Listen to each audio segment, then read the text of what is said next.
तो देखो आज का जो चैप्टर है जो सबसे इम्पोर्टेंट है उसको हम लोग कह सकते हैं कि यह एग्जामिनेशन पर्पज से, तुम भी देख लो बाबू, सचिन देख लो मुझे, तो एग्जामिनेशन पर्पज से बहुत ही इम्पोर्टेंट है।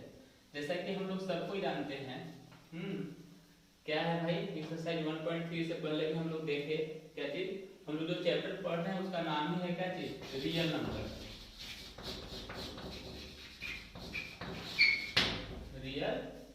रियल नंबर मतलब वास्तविक संख्या, और वास्तविक संख्या कहते किसको है हम सबसे शुरू दिन ही बताए थे, ठीक है।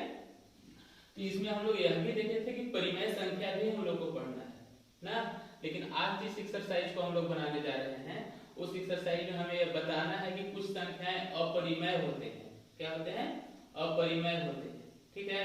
तो एक्सरसाइज शुरू करते, एक्सरसाइज में जैसा कि क्वेश्चन है √5, लेकिन √5 करने से पहले हम लोग देखेंगे कि कुछ अभाज्य संख्या, कैसी संख्या, कुछ अभाज्य संख्या जो कि अंडर रूट में दिए होते हैं, जैसे √2, √3, √5, √7 ना, ये सभी संख्याएं कैसी संख्या है, 2, 3, 5, 7 कैसी संख्या है, अभाज्य संख्या है। तो अभाज्य संख्या विद स्क्वायर रूट में रूट के साथ अगर रहेंगे तो क्या परिमेय होंगे या नहीं ना। तो हमारा क्वेश्चन है, तो देखते हैं कि इन लोगों के साथ, जैसे मान लेते हैं पहला क्वेश्चन हम लिख के बोले कि √2 कैसी संख्या है, परिमेय या अपरिमेय। तो हम लोग सब कोई रट के अगर जाने तो कहते हैं कि अपरिमेय है ना, हमारा क्वेश्चन भी कहता है कि यह अपरिमेय है, ठीक है। लेकिन हम लोग को ऐसे मानना नहीं है, क्या करना है, इसको प्रूफ करके दिखाना है, ठीक है। तो सबसे पहले हम लोग √2 को ही देखते हैं। देखो कोई भी अभाज्य संख्या और सबका मेथड एक ही जैसा होता है, ठीक। अगर एक क्वेश्चन हम लोग इसमें समझ लेते हैं, मान लो बढ़िया से अगर √2 ही समझ में आ जाता है तो √5 भी बन जाएगा, √3 भी बन जाएगा, √7 भी बन जाएगा, सब आसानी से बनेगा। लेकिन सिर्फ और सिर्फ एक समझ में आना चाहिए, आई बात समझ में। तो हम लोग कोशिश करेंगे कि समझ में आए ना, नहीं समझ में आए तो आप पूछें, ठीक ना, बिना पूछे नहीं बनेगा। तो देखो सबसे पहले हम लोग का पहला क्वेश्चन मान ले रहे हैं कि √2 कैसी संख्या है, √2 एक अपरिमेय संख्या है, अपरिमेय संख्या, ठीक। ऐसा हम लोग को प्रूव करना है, यही क्वेश्चन है, ठीक है। अब हम लोग शुरुआत करते हैं। तो देखो जो भी तुमको क्वेश्चन बोले, ठीक, उसका जस्ट उल्टा, जो भी क्वेश्चन बोले उसका जस्ट उल्टा मान लो, ठीक है। जैसे हम बोल रहे हैं तुमको कि औरंगाबाद उत्तर में है, तुमको मान लेंगे नहीं औरंगाबाद दक्षिण में है, और दक्षिण में जाओ लेकिन तुमको मिलेगा ही नहीं। बोले कि औरंगाबाद यहाँ से 5 किलोमीटर दूर है, हाँ, तो उत्तर में ना है, हम बोलेंगे औरंगाबाद दक्षिण में 5 किलोमीटर दूर है। 5 किलोमीटर यहाँ से डिस्टेंस चले तो वहां देव मिल गया, औरंगाबाद तो नहीं मिला। तो हम लोग कहेंगे नहीं, गलत बोल रहे हैं आप सर, तो वहां देव है, वहां औरंगाबाद नहीं है। तो देव किधर है, देव उत्तर में है, आई बात समझ में। तो जो हम बोल रहे हैं, ये जो हमको क्वेश्चन बोल रहा है, कि क्वेश्चन के जस्ट उल्टा हमको मान लेना है, ठीक ना, ये क्वेश्चन के जस्ट उल्टा मान लेना है। तो क्वेश्चन बोला क्या है, √2 कैसी संख्या है, अपरिमेय, हमको उसका उल्टा मानना है। तो उल्टा का मानेंगे कि परिमेय है, तो बोल देंगे √2 एक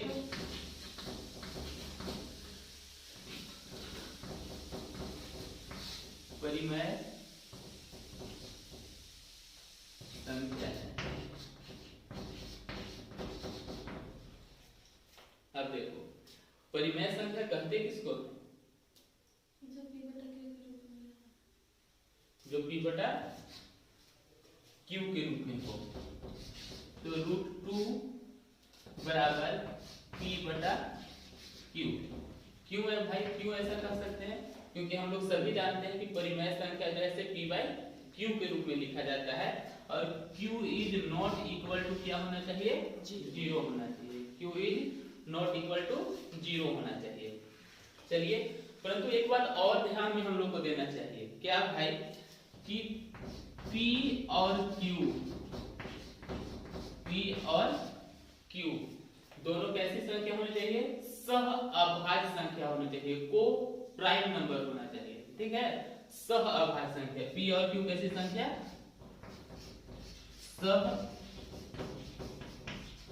अभाज्य संख्या होनी चाहिए। सह अभाज्य संख्या किसको कहते हैं?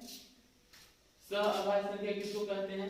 तो वैसी संख्या जिसका HCF, क्या चीज? HCF, वैसी संख्याएं जिसका HCF कितना हो? सिर्फ और सिर्फ 1 हो। जैसे अगर कह दें कि 2 और 3 कैसी संख्या है, तो बोलेंगे सह अभाज्य है। कैसे सर? तो 2 का अगर हम लोग कहें कि 2 का फैक्टर निकालेंगे तो 1 × 2 और 3 का फैक्टर निकालेंगे तो 1 × 3। अगर इसका HCF निकालेंगे तो क्या मिलेगा? 1 मिलेगा। तो 2 और 3 कैसी संख्या है हमारे पास? सह अभाज्य संख्या है। कैसी संख्या है? सह अभाज्य। कैसी संख्या? सह अभाज्य संख्या। मतलब सर कि P और Q का HCF कितना होना चाहिए?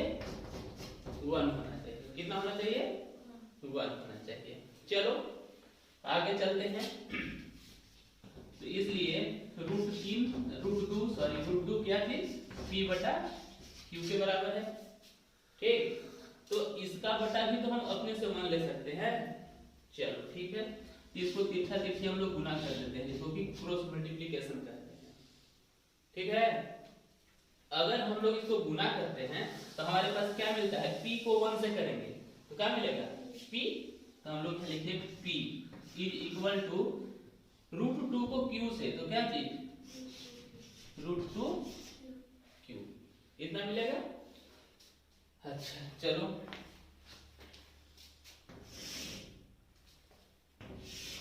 उसके बाद हम लोग यहाँ देखते हैं P बराबर क्या चीज? P बराबर √2Q। P बराबर √2Q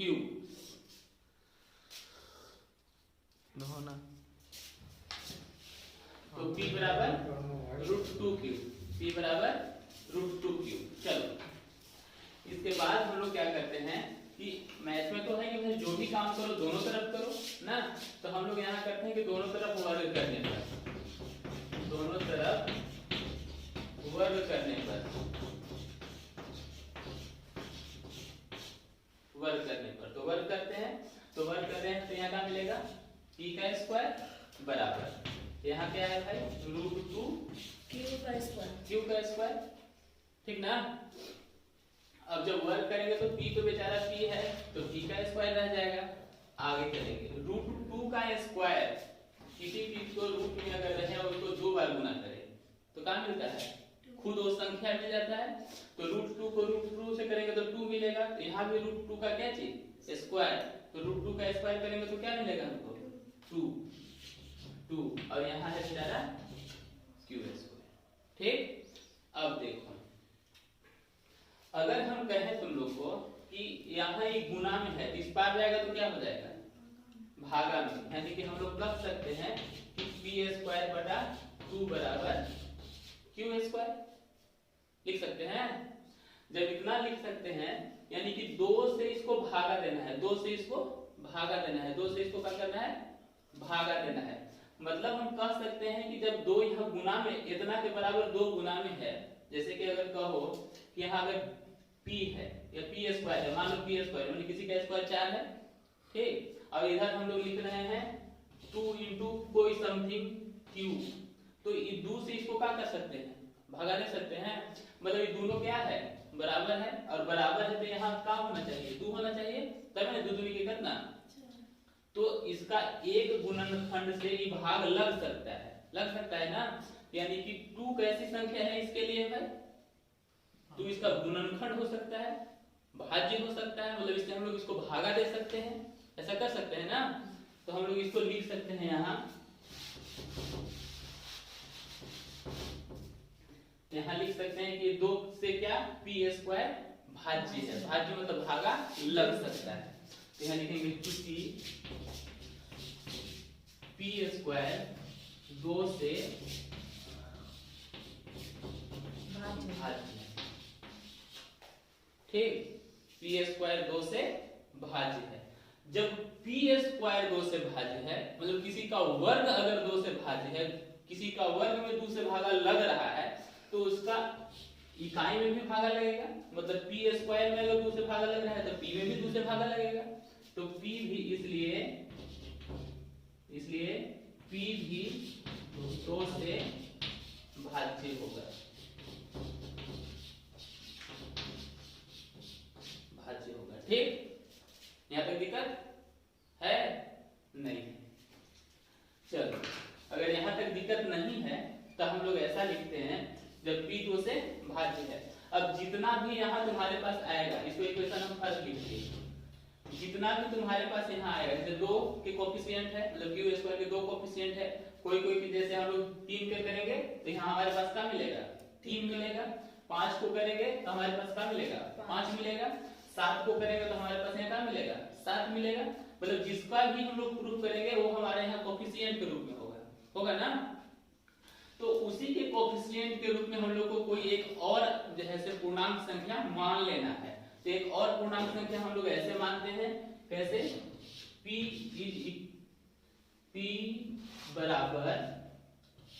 P बराबर किसके कोफिशिएंट में? 2 के।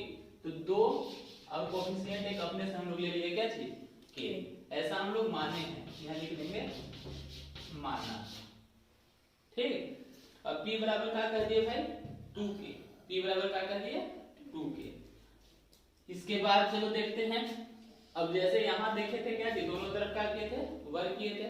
तो उसी तरह से यहाँ भी दोनों तरफ, लेकिन जो भी करेंगे दोनों तरफ, एक तरफ नहीं ना। तब फिर यहाँ करेंगे कि दोनों तरफ वर्ग करने पर, वर्ग करने पर। चलो देखो, तब हमारे पास क्या था भाई? P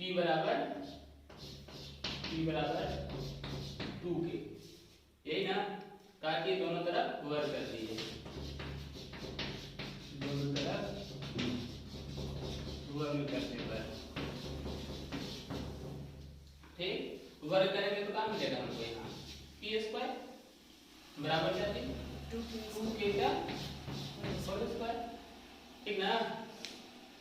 तो P स्क्वायर 2 के का, तो 2 का स्क्वायर कितना? 4, और k का स्क्वायर k स्क्वायर। ठीक है, अब P स्क्वायर का मान समीकरण 1 से रख देते हैं। समीकरण 1 में देखो P स्क्वायर था हमारे पास, 2q स्क्वायर। तो समीकरण 1 से P स्क्वायर का मान रखने पर, समीकरण 1 से P स्क्वायर का मान रखने पर, तो P स्क्वायर बराबर था कितना भाई? P स्क्वायर बराबर 2q स्क्वायर, 2q स्क्वायर। तो P स्क्वायर जहां है वहां 2q स्क्वायर, 2q स्क्वायर किसके जगह पर?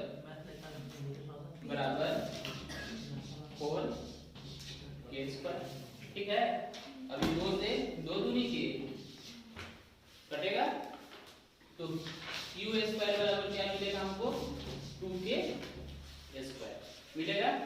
अब देखना, q स्क्वायर बराबर 2k, यानी 2 यहाँ भी गुना में है, 2 यहाँ लाएंगे तो क्या हो जाएगा? भागा में आ जाएगा।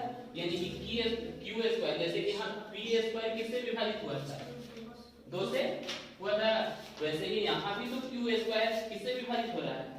2 से। उसी तरह से लिख सकते हैं, क्योंकि 2 q स्क्वायर का, या q स्क्वायर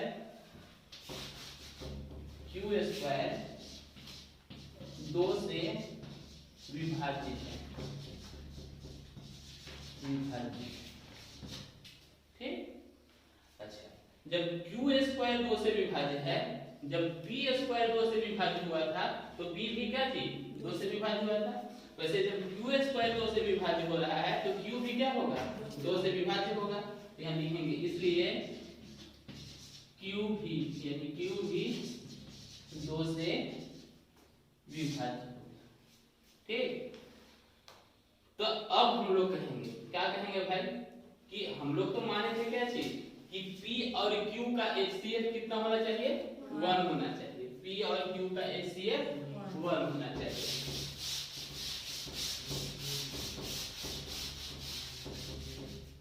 P और Q का HCF 1 होना चाहिए। लेकिन जैसा अभी तुरंत हम लोग देखे हैं कि P भी क्या था?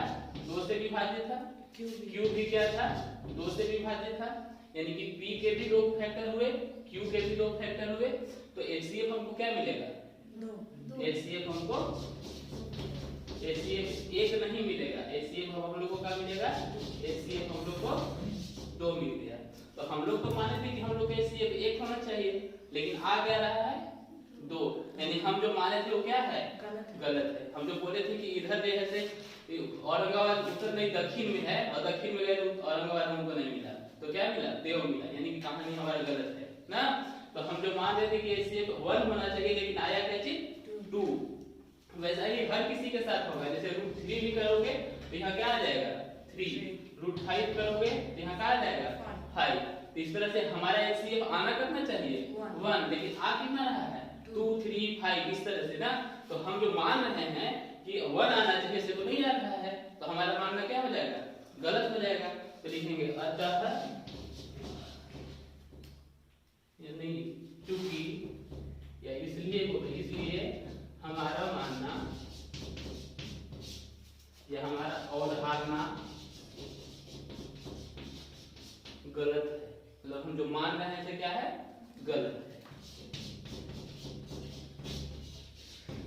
तो हम माने क्या चीज थे भाई? माने थे क्या चीज? कि √2 क्या है? परिमेय संख्या। लेकिन क्या हो गया? ये गलत हो गया। तो गलत हो गया तो परिमेय नहीं है तो क्या होगा? अपरिमेय होगा। इसलिए या अतः √2 एक अपरिमेय संख्या है। एक हुआ प्रूफ। इसी तरह से हम लोग कोई भी क्वेश्चन है तुम्हारे पास, √3 आ जाए, √5 आ जाए, √7 आ जाए, √11 आ जाए, कोई भी अभाज्य संख्या रूट में अगर है और तुमको कहे वो क्वेश्चन कि बताइए या प्रूफ कीजिए कि यह संख्या कैसी संख्या है और परिमेय संख्या है, तो सेम टू सेम ऐसे ही हूबहू जिसको कहते हैं। दिक्कत है? दिक्कत है? बहुआ सचिन दिक्कत है? दिक्कत है ना? बनाए यार? हाँ ठीक है, तो चलो इसको उतारते हैं। तो दूसरा क्वेश्चन क्या बोला है? बोला है कि 3 + 2√5, 3 + 2√5। अब पहले तो हम लोग सिर्फ √2, √5, √7 ऐसा देख रहे थे। अब इनको हम लोग प्रूफ करना है कैसे कि यह है अपरिमेय है, यह है एक अपरिमेय संख्या है। ठीक, तो चलो देखते हैं कैसे प्रूफ होता है। तो हम लोग बोले थे उसी क्वेश्चन में कि क्या जो क्वेश्चन कह रहा है जस्ट उसका उल्टा हम लोग को मान लेना है। ठीक ना? बोल रहा है कि इतना क्या है? अपरिमेय है। हम लोग मानेंगे कि ये सब क्या है? परिमेय है। तो नीचे लिखते हैं कि 3 +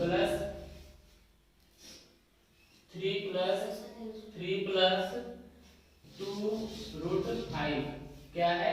एक परिमेय संख्या है।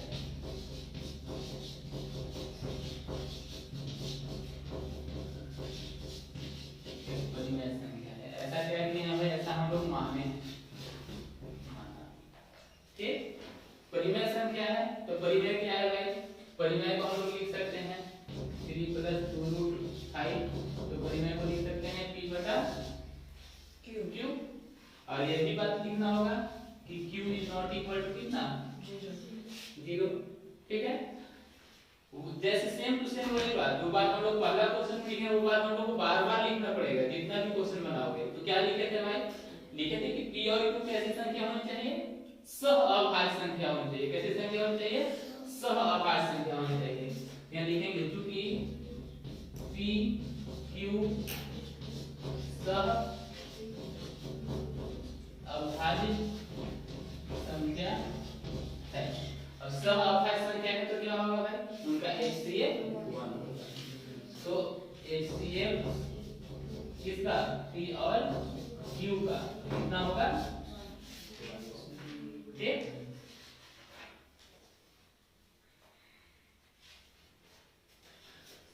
इसका HCF ये कितना 1, ठीक है।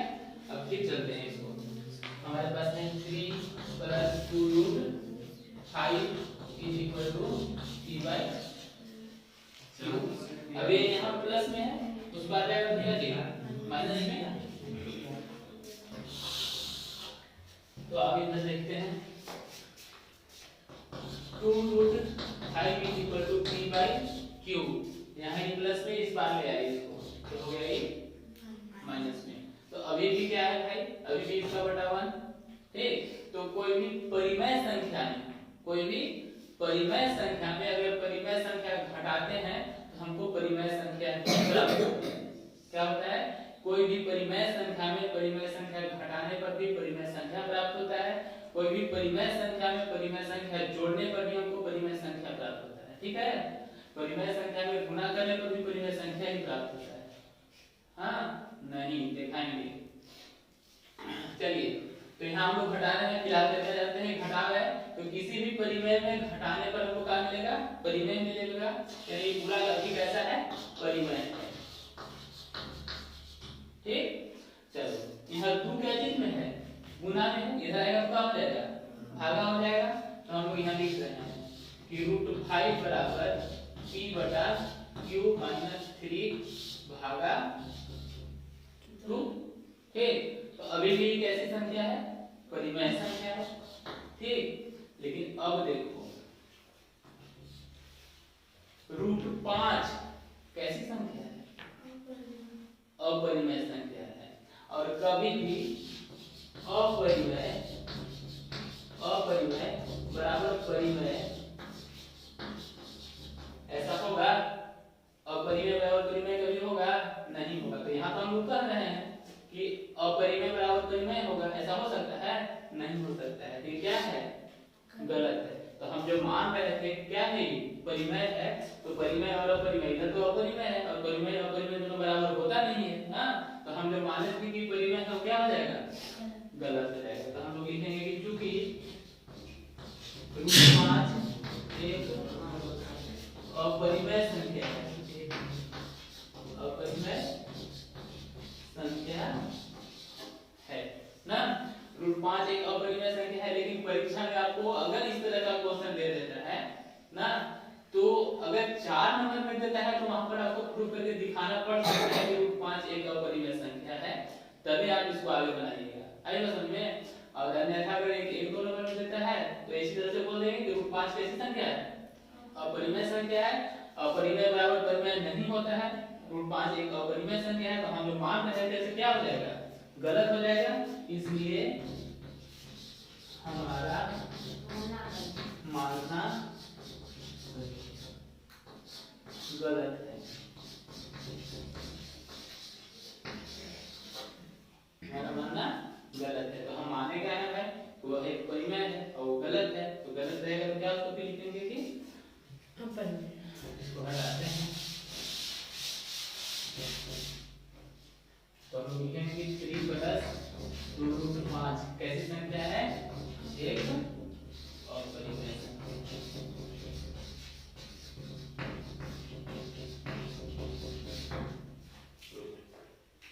ठीक। इसी तरह से अगला क्वेश्चन और आसान है। अगर हम बोले तीसरा का पहला, तो तीसरा का पहला क्या है, तीसरा का पहला हमको बोल रहा है कि 1/√2 यह एक अपरिमेय संख्या है, ऐसा प्रूव करके दिखाना है, ठीक ना।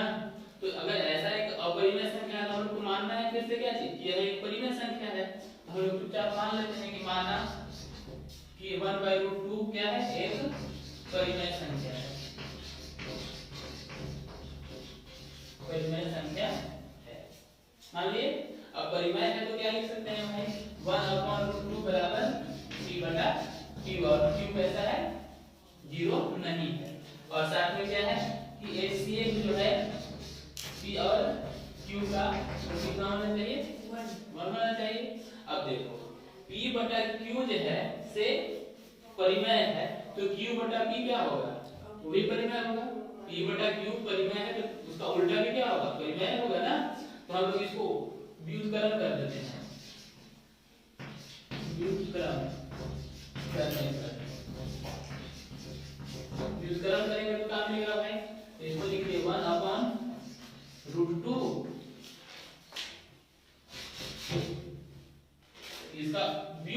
क्यूब का मतलब क्या चीज उल्टा, जो हर है उसको अंश बना दो और जो अंश है उसको हर बना दो। तो इसको उल्टा करेंगे तो ये √2 कहां चला जाएगा ऊपर, तो यहां लिखेंगे √2 इज इक्वल टू, ये भी तो उल्टा हो जाएगा तो क्या मिल जाएगा q बटा p। अब अभी तुरंत जस्ट किए थे प्रूफ क्या चीज √2 एक ऐसी संख्या आ गई बात समझ में। उसी तरह से जब ये अपरिमेय है तो अपरिमेय बता देंगे कि ये अपरिमेय है, तो ऐसे बता देना सर। यहाँ तक तो बन गया ना। और यहाँ के बाद अगला क्वेश्चन जो लोग प्रूफ कैसे से तो शुरू होता है वो वाला बता देना है, दिक्कत है बन जाएगा ना है। चलिए तो एक्सरसाइज 1.3